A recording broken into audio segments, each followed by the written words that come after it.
Sure. So Pete is a Holocaust survivor. He was born in Germany. And when the Nazis invaded, he and his family went to what is now the Czech Republic. They weren't there very long because then the Nazis did invade over there as well. So from there, they went down to Italy. And then, of course, as we know through history, Italy was not a great place to be either. So then from there, they ended up in Ecuador. And that's where they found safety before finally moving to the United States. But thankfully, Ecuador opened their doors to Pete and thousands of other refugees. And yeah, I'm very proud of Ecuador for doing that. Sometime in the 1950s, I can't tell you the exact year, the German army was reconstituted. And the U.S. Army searched for German-speaking GIs. And I was one of those selected. There was maybe 8 of us. And we were sent to Mühlheim to act as interpreters to explain American weaponry to German officers. So each one of us Americans had an American second lieutenant and a German second lieutenant, and we explained to the Germans how American tanks, machine guns, and all that worked. The first day, there was a food tent set up where the German officers were going to have lunch, and no one told me where I was going to have lunch. So I stood there like a fool out in this open field, and this German captain came up to me, clicked his heels and saluted, and said the colonel would like to have me join him.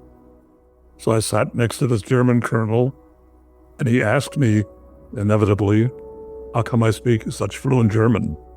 And I was damned if I wasn't going to tell him to break up here. So I lied, and I said my father worked for the German embassy in Berlin before the war.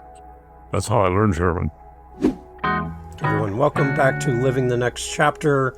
It's a joy for me today to have Darlene on the podcast. We're talking about what she's up doing in the world, but she's brought along an amazing friend who's got a great story to share with us, and I'm thrilled to have Pete here with us as well. And we're going to hear from Pete here in a moment. Pete's coming to us with our very rich history and a lot of great things to share with us.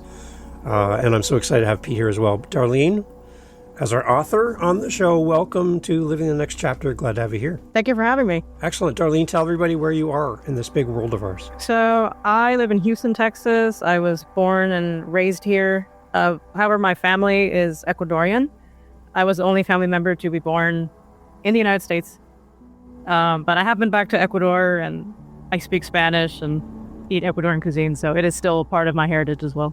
So we have listeners in Ecuador. Would you like to say hi to them? Because they're listening to us right now. Sure. Hola, gracias por escucharnos. There you go, just like that. And that's great. Thank you for being here. Now, you've brought along a friend today, and I'm thrilled that he's here with us. His name is Pete. Can you just kind of give us just a quick introduction to Pete? I want to send it over to him as well, but can you just tell us a little bit about Pete? Sure. So Pete is a Holocaust survivor. He was born in Germany, and when the Nazis invaded, he and his family went to what is now the Czech Republic. They weren't there very long because then the Nazis did invade over there as well. So from there, they went down to Italy, and then, of course, as we know through history, Italy was not a great place to be either. So then from there, they ended up in Ecuador. And that's where they found safety before finally moving to the United States. But thankfully, Ecuador opened their doors to Pete and thousands of other refugees. And yeah, I'm very proud of Ecuador for doing that. Wow, that's amazing. Pete, welcome to the podcast. I'm glad to have you here. Where are you joining us from today, Pete? Bethesda, Maryland. There you go. Excellent. Well, welcome to the podcast. Pete, have you been on a podcast before? Well, we Zoom with my wife's half-brother who is in Brazil. Oh, nice. We do that 3 months or so. Well, there you go. Well, you're an expert at this, and I'm glad to have you here. Welcome to the show. Can you fill in the blanks here for Darlene and myself? What else are we missing from your story? I would love to kind of start there, Pete, if you can kind of take us through that. Well, let's see, and I'll just talk about things that are germane to this topic, if I can. Mm-hmm. In 1993, the Holocaust Museum in Washington opened, and I was one of the founding volunteers, which meant that I was in a class of volunteers before the museum actually was finished. And we went through, I think, 6 or maybe 8 weeks of training. Excuse my voice. And it was a thrill to be there. The moment I read in the Washington Post that there was going to be a Holocaust museum, I knew I had to be there. I didn't know how to go about making the contact. I called all my Jewish friends, and finally I met someone who gave me a number, who gave me another number, and they asked me what I wanted to do, and I had no idea that it would be such a grand museum in its own building. I was thinking of a small-scale remembrance. They asked me what I could do, and I said, I'm willing to wash the men's room if necessary. And I meant it. But it turned out not to be necessary. So I volunteered there for 10 years, and it was a very fulfilling thing to do. I love that you have that connection, Pete, to be able to come there and be a part of that and be a part of that story as well, and have people come and experience that. Because I was so grateful to have escaped with our family intact. And of course, I worked with a lot of other volunteers who had much more dramatic stories than I did, and made a lot of friends, and it was a good part of my life those 10 years. And that's how I met Darlene. So that was the connection. Yes, it was. Excellent. Darlene, talk. I got a call one day from someone at the museum and asked if I would be willing to sit for an interview. I had no idea what it was about, and the one who wanted to interview was Darlene, and she can tell you the story better than I can. So, Darlene, how did you first come across Pete? How did that connection happen for you? Sure. So when I was first working on my upcoming novel, which is titled The Center of the Earth, it'll be released by Blue Handle Publishing in the summer of 2025. So I started doing the research about 6 years ago, and the topic of Jewish refugees finding refuge in Ecuador during World War II was a topic that really didn't have that many resources. So I was looking through archive after archive, just getting bits and pieces. But the problem was I didn't find enough sources to fully craft a story. So then what I did was I went on Facebook, and then I found a Facebook group called Jews of Ecuador, which is run by the children and grandchildren of some of these refugees. And I asked if I could join the group, and they let me in. And then I made a post saying I was looking for people to interview if anyone was still living and willing to talk. And within an hour, I had all kinds of responses. But then in one of those responses, someone suggested that I contact the Holocaust Museum in DC, and maybe they would have someone who had gone through this part of history. And then from there, that's where I found Pete. So then I contacted the museum and said, if he's available and he would like to talk to me for a little bit over the phone, I'd love to interview him. And then that's how they put us in touch. And we've been in touch ever since. So what was that first initial meeting with Pete like, Darlene, to sit down with him and start talking through the story? What was that like to meet with him? Well, to be honest, I don't do very well talking to new people. I'm pretty shy. It takes me a little bit to open up. So when I was conducting these interviews, I was very nervous talking to everyone. And that's exactly how I felt the first time I called him. I was kind of hoping he wouldn't answer because I wasn't ready to talk just yet. But he answered. So then I said, okay, well, I can't run away from this conversation, so I better get it started. And we talked for probably a little over an hour. I just got information about his childhood, what Europe was looking like, and how his parents were trying to find a safe place to be in with World War II raging on, and what his life was like in Ecuador, what kind of food he ate, what kind of games he played, what his school was like. And these are all details that archival resources don't give you. So if you're looking for an archive and you want some information such as World War II, it can tell you, this is what a typical pilot wore in World War II, but it doesn't tell you how the pilot felt during training or some of the, horrific things that they may have seen. So that's why I like to interview people who were really there, of course, if it's possible. And it really proved to be, it was a life-changing experience. So, Pete, you were mentioning before we started recording that you were relatively young when all this started for you and your family. What are your earliest memories of your own personal memories?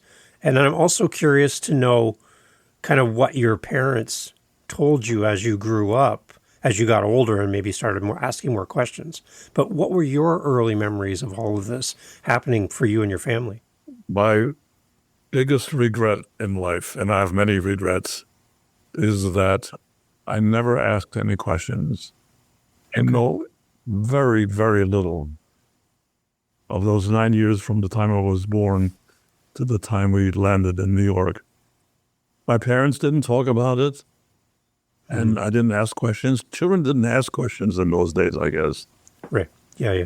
Ironically, I made my meager living as a journalist by asking questions, but that aside. So my earliest memory is, as I think I said earlier, watching the German troops march into Prague. We had a big window in our living room. It may have been on the ground floor, I think it was. So it was a very close-up view. And another thing I remember is that we needed passports and exit visas and all that, which was difficult to get. My mother knew two brothers who had some connections and she gave them whatever money they asked for. And they didn't show up for months, I think, or weeks. And finally we got our papers and left. And then I remember on the ship being seasick all the time. That's a harsh trip to take. That's not a luxury cruise by any means. By no means, no. And in Ecuador, I remember having to move several times because we lived in poor housing where the roof fell in after a heavy rain. And I was often accused of being a Christ killer. And, excuse me, I went to school, a private school. Was a boys' school. Very strict standards. So at one time I spoke Spanish as well as Darlene does now, but I've forgotten everything. There you go. In New York, I had two younger brothers, twins. We had no toys. We didn't speak English. We got beaten up by the neighborhood kids all the time. We were accused of being Germans. We were accused of being Jews. It was not the ideal growing up years. But I'm here and feel very lucky now to be here. We talked before we started, Pete, as well. I shared a little of my wife's family's history from Holland. And as you remember, the army's marching into your city. My father-in-law was young. He remembered the Canadian army pushing the Germans through his yard at their farmhouse and seeing these Canadian badges on their shoulders and their guns as they kind of pushed the Germans through. And that made him want to come to Canada. Just seeing the bravery of these soldiers coming from another country to help save them in Holland. Yeah. And that was part of his story. And the fact that they were hiding pilots that were shot down over their farm, in their home. And they actually found two pilots from the same plane in two different locations on their property, hiding in like ditches and underneath things, and brought them back to safety. And if it hadn't have been for that family, that Dutch family protecting those pilots, they may not have ever gone home again. Right. And just that was such a, and when I hear my father-in-law talk about that, the passion, you can see him going back in his mind, back to those days, to what he can remember. But for you, Pete, as you kind of think back about this, and as you sit down with Darlene to share your story with her, is it hard to kind of go in your mind to that space and that time? No, it isn't. It isn't. If I can tell an anecdote that may or may not be relevant. Please. Sometime in the 1950s, I can't tell you the exact year, the German army was reconstituted. And the U.S. Army searched for German-speaking GIs. And I was one of those selected. There was maybe 8 of us. And we were sent to Mannheim to act as interpreters to explain American weaponry to German officers. So each one of us Americans had an American second lieutenant and a German second lieutenant, and we explained to the Germans how American tanks, machine guns, and all that worked. The first day, there was a food tent set up where the German officers were going to have lunch, and no one told me where I was going to have lunch. So I stood there like a fool out in this open field, and this German captain came up to me, clicked his heels and saluted, and said the colonel would like to have me join him. So I sat next to this German colonel, and he asked me, inevitably, how come I speak such fluent German? And I was damned if I wasn't going to tell him to break up here. So I lied, and I said my father worked for the German embassy in Berlin before the war. That's how I learned German. Sorry. No story. Sorry, I got emotional. That's okay. That's the end of that story. Okay. Darlene, as you talk to Pete, yes. Darlene, in the writing of the book and interviewing Pete and stuff, what stood out to you as like moments, like, I know you're saying you're a little bit intimidated, a little nervous, a little shy to talk to Pete. Pete's an amazing human being, I gotta say. Like, oh yeah, as soon as he came on camera, I'm just like, I'm drawn to Pete. He's just like, he has this big smile that I love when he smiles. It's a very good interviewer, contrary to what she thinks. There you go. Okay, good. That's a good compliment right from there, from a journalist, right? Oh, That's yeah. a good. Amazing. More about my family than I do. Yeah. There you go. So, Darlene, as you're sitting there with Pete, what kind of feelings are you having? Was it more than you anticipated talking to Pete about this? It definitely was. So I interviewed 8 refugees, and he was actually the youngest one at the time. So the oldest one, she's still living. She just turned 101 yesterday. Wow. And Pete is the youngest. I don't know if he wants to share his age. You know, I'll let him decide. I'm but he was the youngest one, 39. He's 39. So with him, his story was interesting because since he was a little bit younger, he had a different perspective than the other refugees who were a little bit older. So, for example, one of them, he had just had his bar mitzvah ceremony. And then his parents sent him on the kinder transport to England. And then his parents went to Ecuador. So he was all by himself, had no idea what was going on, had no idea if his parents were still alive. And then one day, right before, borders and stuff were closing because the war was not coming to a stop, he got a letter from his parents saying, surprise, we're in Ecuador and we have a ship ticket for you to come down here. So he made that journey as, I think he was 14 or 15 at the time. So his story was very compelling for him to have done that all by himself. But then with Pete's story, because he was younger, his parents were a little more involved in the story. versus the older ones who had a slightly different perspective.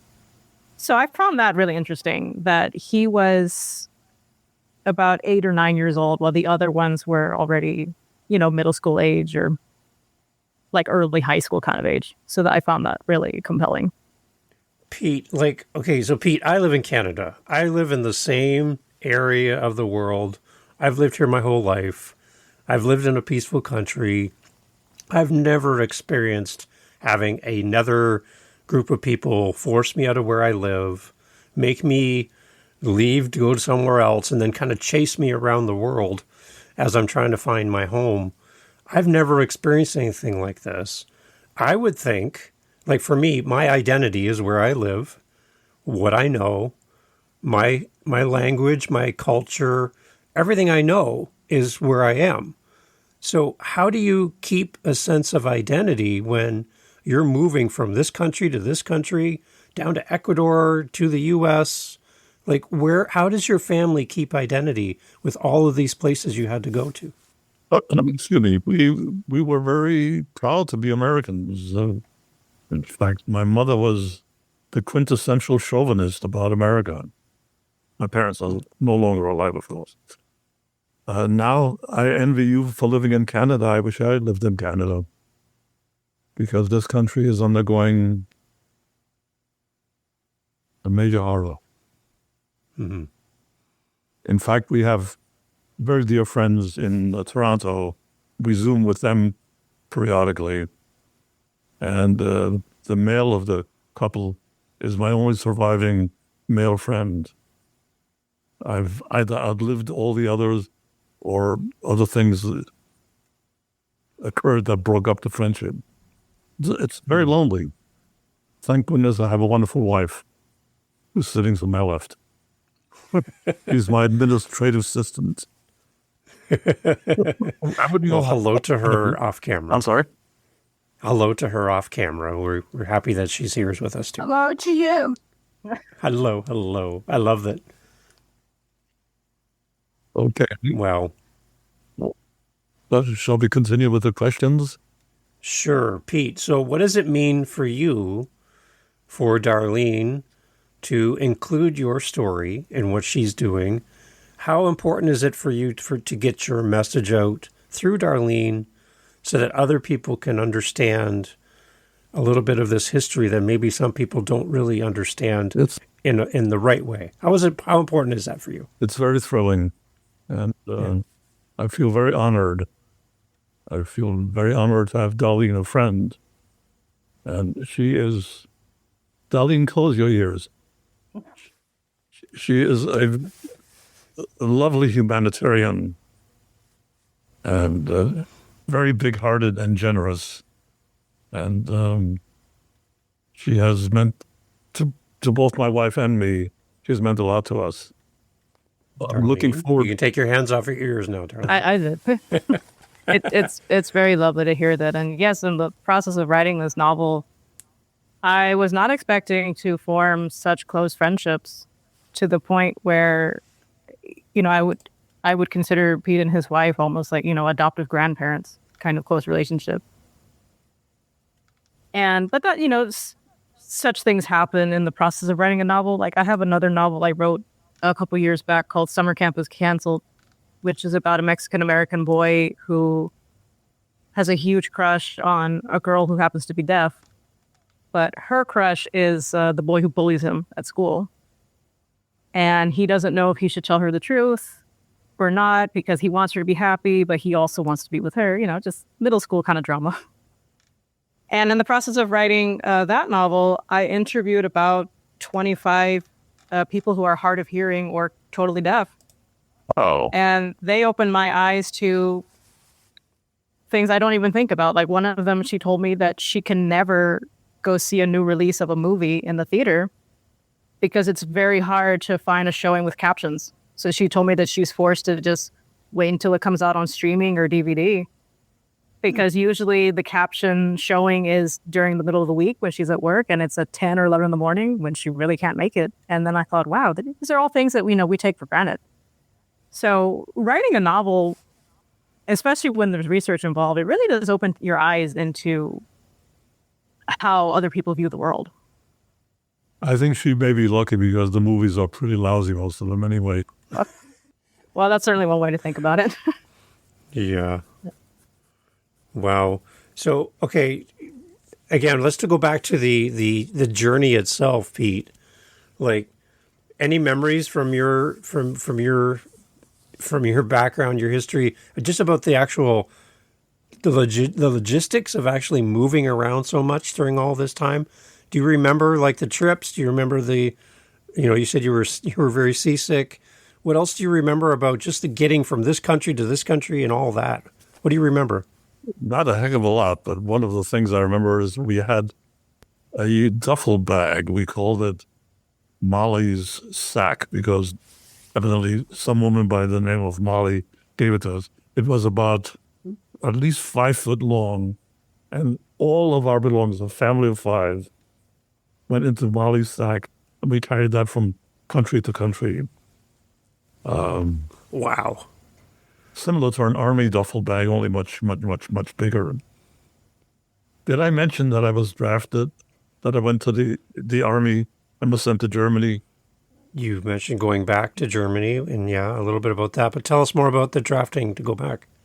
Well, I actually wasn't drafted. I knew I was going to be drafted. Okay. So I volunteered for the draft. I had no idea I would be sent to Germany. I considered that a major plus. My German did not come in handy, except once in a while, some officer or sergeant, I would say, would send me into town to buy liquor. I did very little interpreting, but I was in the infantry, and it was difficult to see Germans in the street because you can't help wondering, what did you do during the war? Were you a Nazi? And I found that the Germans I met were not forthcoming. They lied.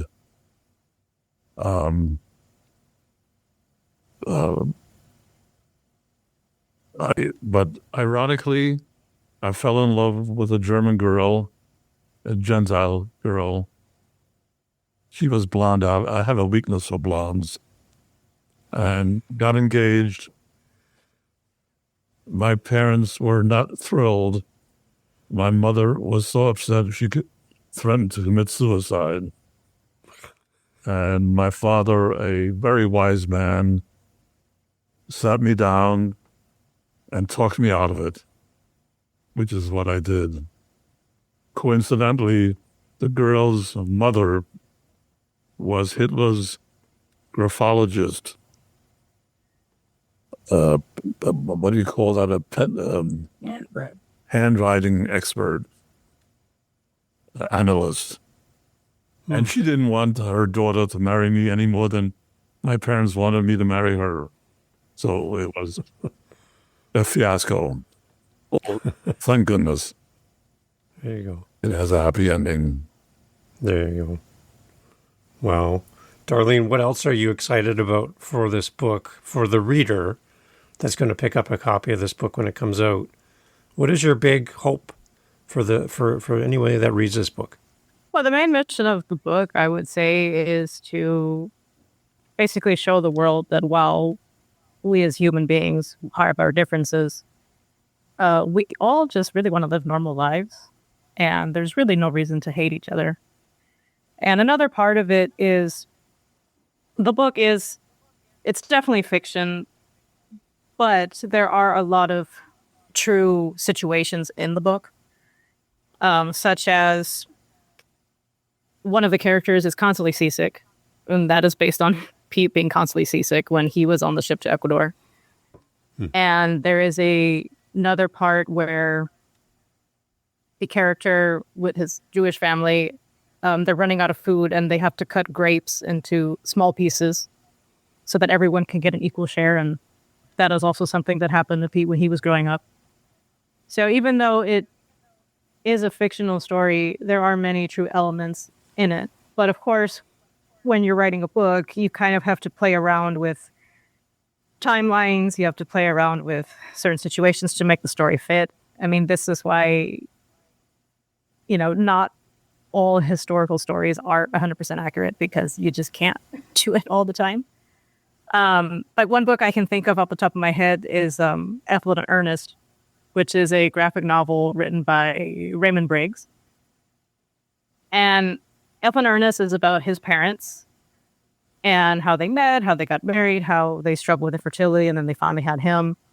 But there are moments in that book which are very kind of boring, and they kind of drag the story out. But then it's because he wanted everything to go the way that it did in real life. And sometimes real life can be kind of dull, So when writing a book, to avoid the dull moments, you kind of have to play around a little bit, just so the reader doesn't, stop reaching. Yeah. And Wow. memory occurs to me, if I may, go Sure. backwards, the time in Italy. My parents were constantly scrounging for food, which left me to take care of my two brothers. I was not quite 4 years old. They were twins. So difference in age, about 4 years. So I was in charge of them. I took them every day to a park, and every day we were attacked by Italian kids. We didn't know any Italian. We were Jews. They thought of us as Germans, and they beat us with chains. It was a miserable time, but it just occurred to me.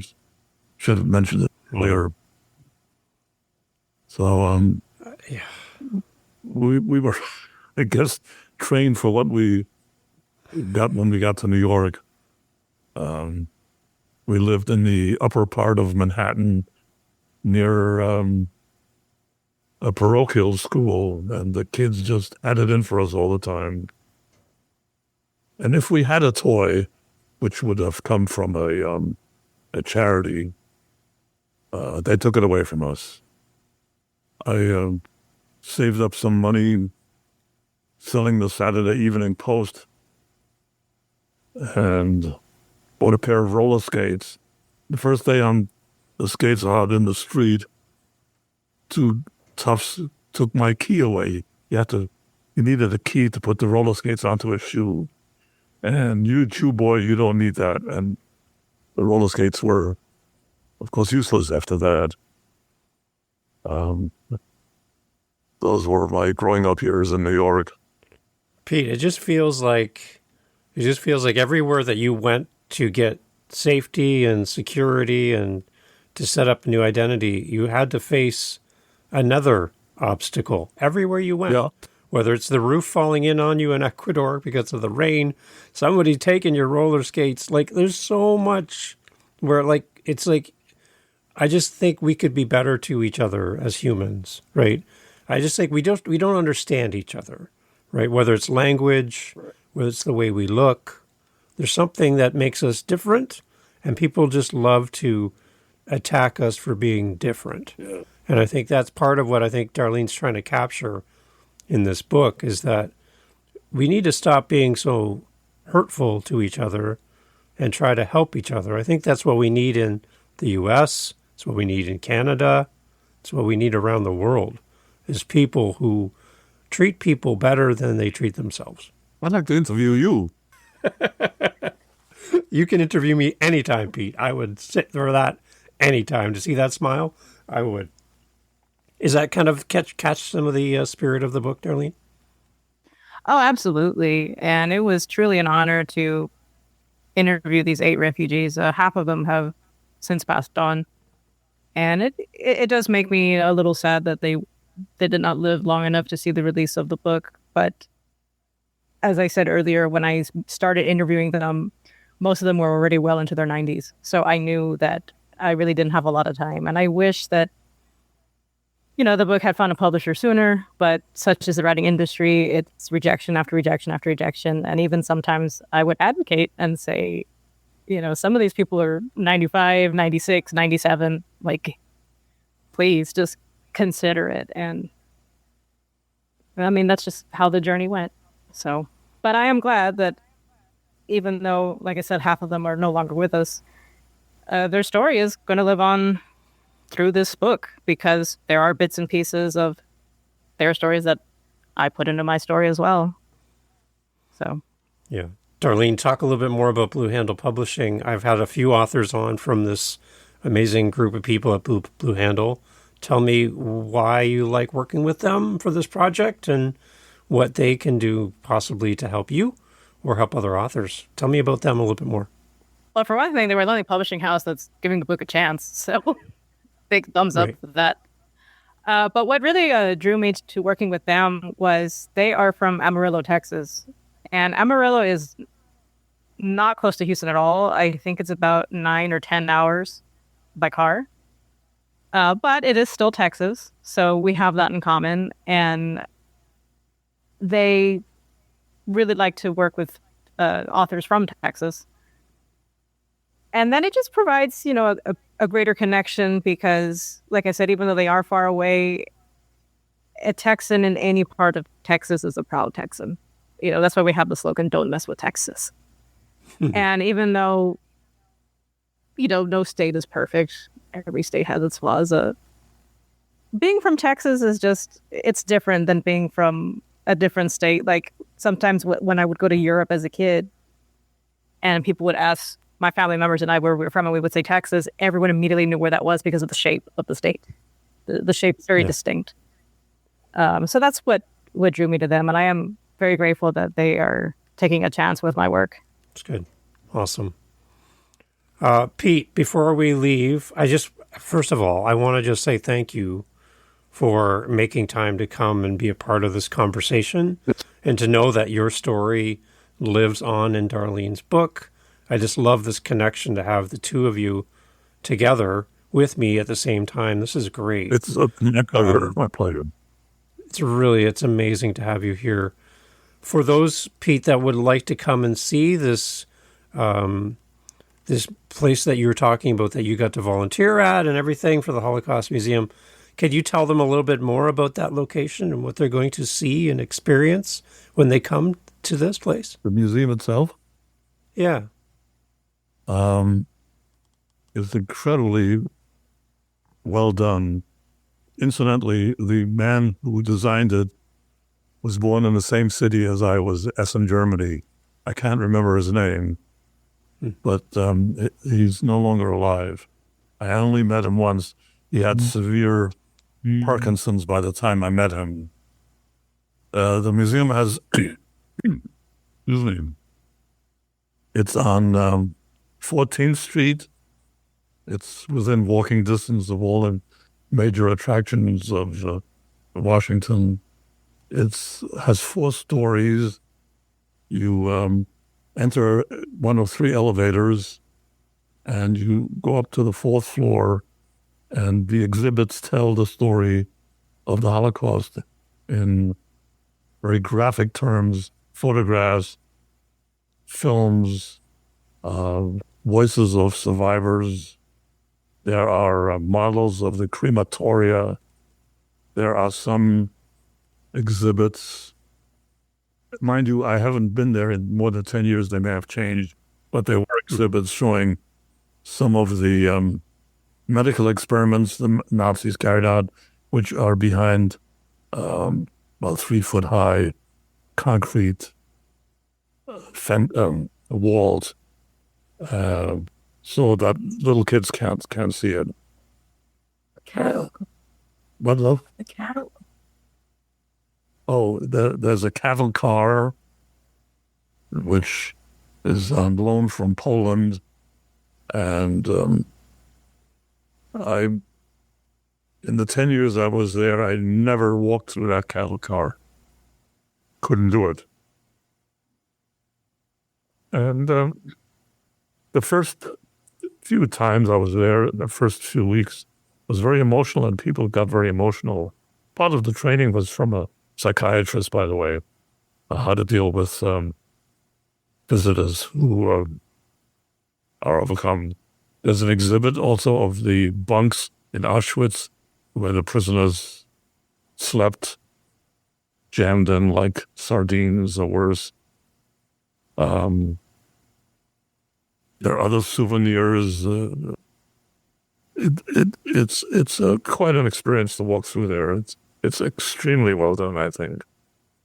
There's also a part which again may not exist anymore, called Daniel's Story, which is designed for little kids. Not little kids, but the audience that Darlene is addressing in her book, which tells the story of the Holocaust in the eyes of a young boy named Daniel. Also very well done. It's and they've had millions of visitors, which they never expected.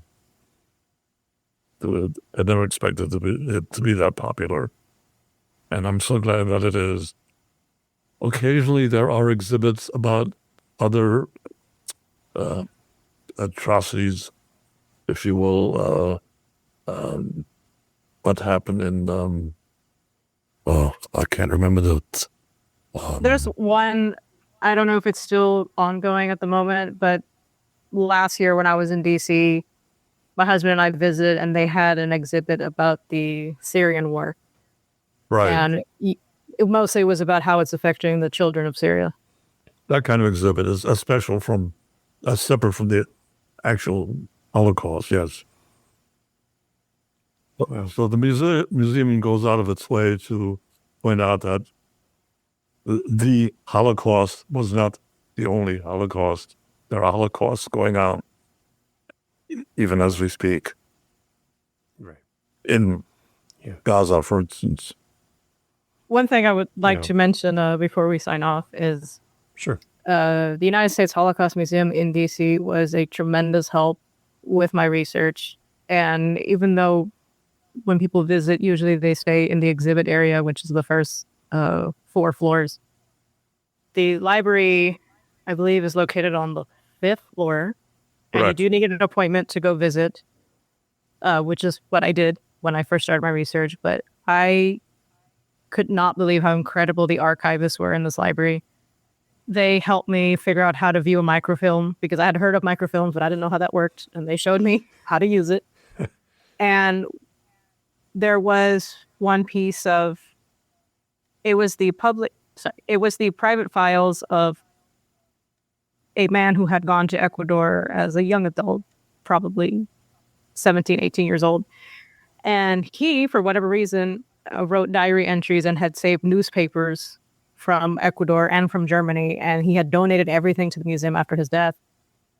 And the museum had not archived these pieces of information yet. But when I was there, one of the archivists, he said, let me do it for you real quick. Give me 30 minutes. And then he went through all these resources and put them on a flash drive for me to take back home to Houston. And he just said, think of it as a late Christmas gift.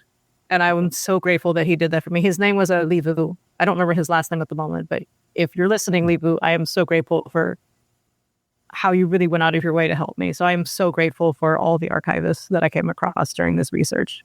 Wow. I wish I were as articulate as Darlene is. I speak well without a drink, and I don't have a drink. Again, I'm so thrilled, Pete, to have time with you. Very nice to be here. Thank you for sharing your message with us and to hear your voice. Again, I love your smile. When you smile, Pete, it makes me so happy. So thank you for being a part of this. Thank you. For your lovely wife in the background there supporting you and cheering you on. Thank you to her as well. Darlene, any last little message that you have for Pete here as we're wrapping up? Sure. I just wanted to tell you, thank you so much for being willing to talk to me and for forming such a great relationship after the book has been written and it's on its way to being published next year.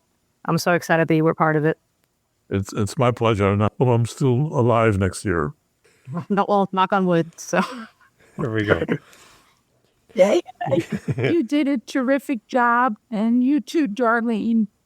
Thank you. Oh, that's high praise right there. That's high praise. I appreciate that. Thank you so much. Darlene, again, tell us about your website, where we're going to be able to get the book in the future.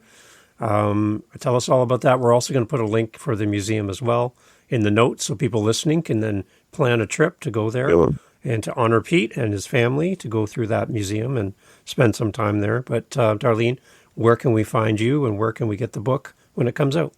Sure. So all my buy links are on my website, which is www.darlenepcampos.com. And I also have a blog on there that I really don't update as often as I should, but I do every so often. And on my blog, I do historical research and I write short historical articles about the findings that I've come across. And as for the book, it is slated to be released in summer 2025, and it's going to be available wherever you buy books, Amazon, BarnesandNoble.com, et cetera, et cetera. So very excited about that. And as for the New York Times bestseller list. There you go. And as for the museum, one of the refugees I interviewed, she died in the fall of 2023. And her final wish was that people across the world would make a donation, even if it was just $1 in her name. And her name was Eva Fish de Roger. It's a French last name, so it's Desrosiers.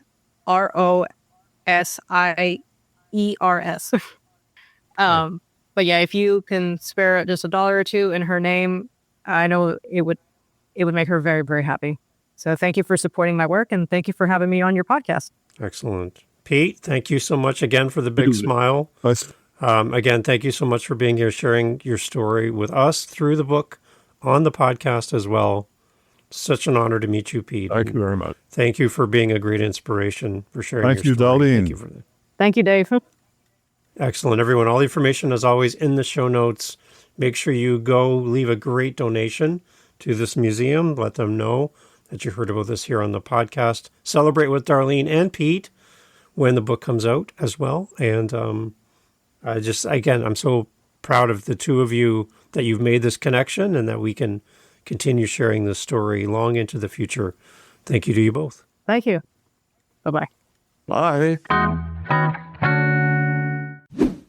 Hey, thanks for listening all the way to the end of the podcast. That's a big signal to all of the players, the YouTubes, the Apples, the Spotifys, that you found value in this episode of Living the Next Chapter. Just by you listening to the end, you just sent a huge bat signal out to the app saying this was a great podcast, a great conversation. So you listening to this point, you've done your job. I have one more ask of you. If you know anyone that would benefit from this conversation, would you share this episode with them? Would you just get on, send them a message, send them the episode, tell them about this episode, tell them to go livinginthenextchapter.com to get all the information about the podcast. Can you do that for me? Because the more people that hear this message, this episode, the better. I want to support these amazing authors. And I know you do as well. So sharing this episode really helps. And I appreciate you. See you on the next episode. And thank you for listening to Living the Next Chapter.